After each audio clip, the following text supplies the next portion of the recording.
Hello and welcome back to the Fancy Cricket Coach. This week we are looking ahead to Game Week 2. We're going to give it a little preview and go through my team selection with some of the ideas for my transfers this week.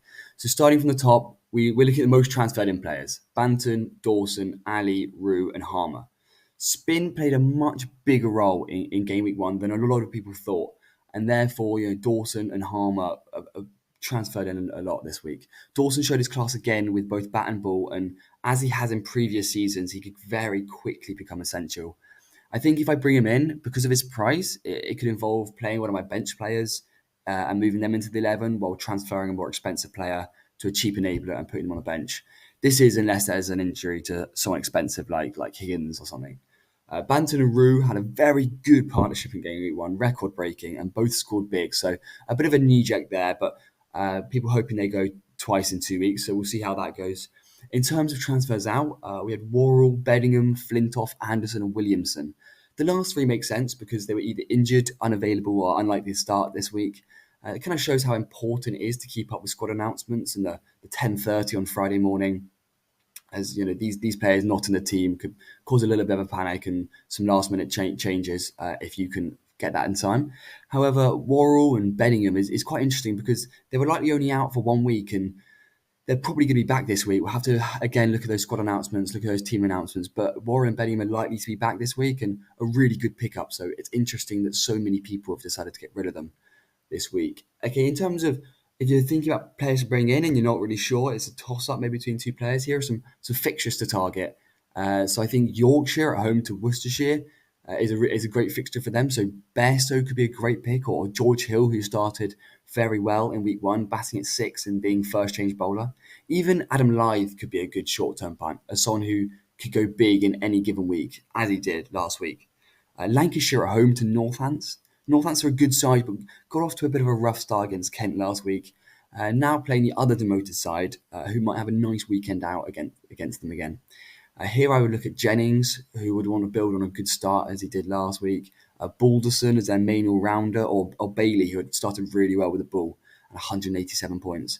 Marcus Harris is also a very good pick, who looked ahead above everyone else in last week's fixture at Lords in terms of batting. Okay, moving on to my team. So this is what my team looks like at the moment, and then I'll take you through some of the transfers that I may or may not be looking at for this week. So starting with my batters, I got Rob Yates. He's not going anywhere. He had a very, very good first week. He's away to Durham this week, which is not an amazing fixture, but it's definitely not worth a transfer out or a benching.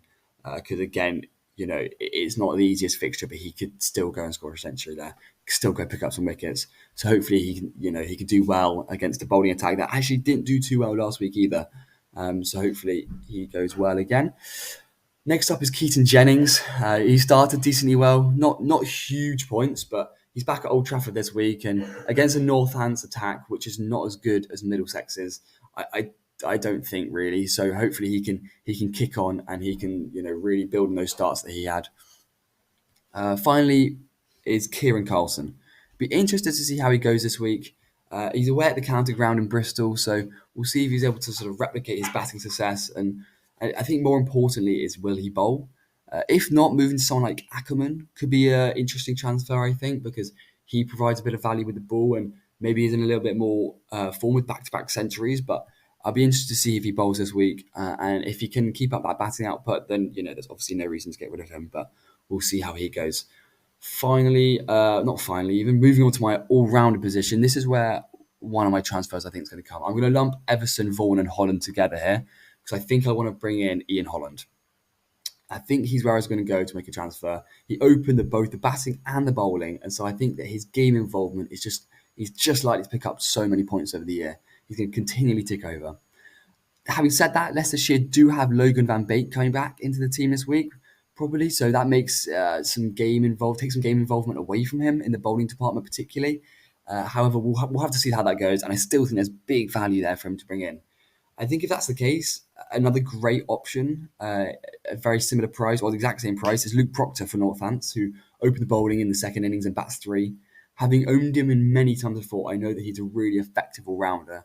But as he goes away to Old Trafford this week, I think Holland has a better entry point at the moment, and so I think he's maybe where I'm going to look this week. In terms of who he comes in for, I think I prefer Vaughan, as I have an almost perfect budget to do that upgrade. But maybe I want to keep some of that budget for another transfer and bring him in for Everson. I think with Leach playing for Somerset and their batting looking in really good form, maybe Vaughan won't be involved as much or won't be needed as much, whereas Everson could still play a big role for Kent. And I still sort of want to see how he does and give him a couple more weeks. So I think Holland in for one of these two is almost certain. It sort of just depends how much budget I need and if I'm looking to do another transfer, which I'll get to in a second. But preferably Vaughan. We'll see how that goes. All round, the other two all rounders not going anywhere. Barnard very effective for walks, and the same as Yates this week.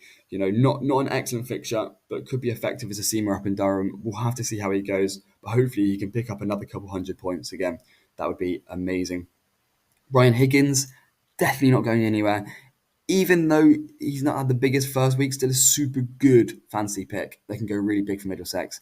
He's consistent, and I'm expecting big points this week playing Kent. I have my armband on him at the moment, but if Holland comes in, I could switch over to him. But I think that'll be an interesting debate when we see the 11s come out on Friday, and maybe a last-minute decision for me. So I think Higgins is always a good captaincy option. So we'll see how he goes. This is where I might make another transfer here. Bracey out for Culver Rayner. I think that's kind of if he's playing. Notts have been very vague about this and when he's starting, so we'll have to keep an eye on that squad announcement for the week. However, if I'm going to bring him in, I won't have enough budget to do the Vaughan to Holland move and the Bracey to Verena move, and therefore in that case I'd have to take out Everson.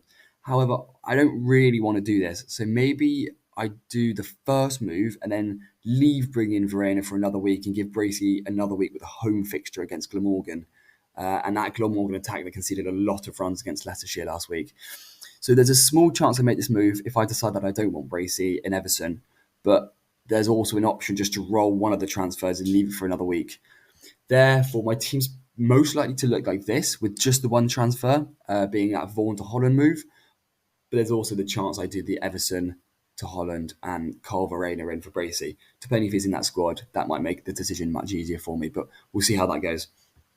Into the bowling, I'm going to lump Code and Cook together here. They're in a very similar situation. Not big results in the first week, but should be effective on green seamers in April. So I'm just going to leave them for another week. And I just think they will pick up points. They're quality seamers, and there'll be some wickets on offer there for them. Code is facing Worcestershire as well this week, so could get some big early wickets against their top order.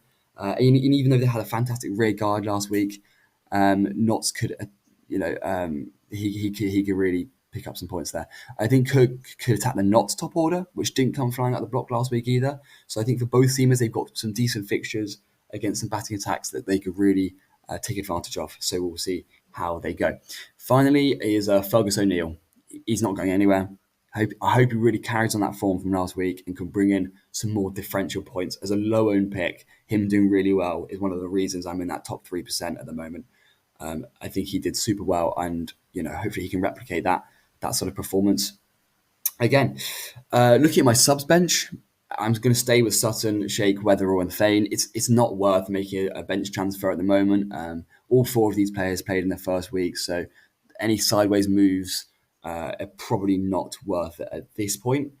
But having said that, if come 10:30 on Friday, I see there's a really, really cheap player who is playing, a 4 million player playing, then I'm more than willing to downgrade one of these players to free up a 0.2, 0.3 million budget.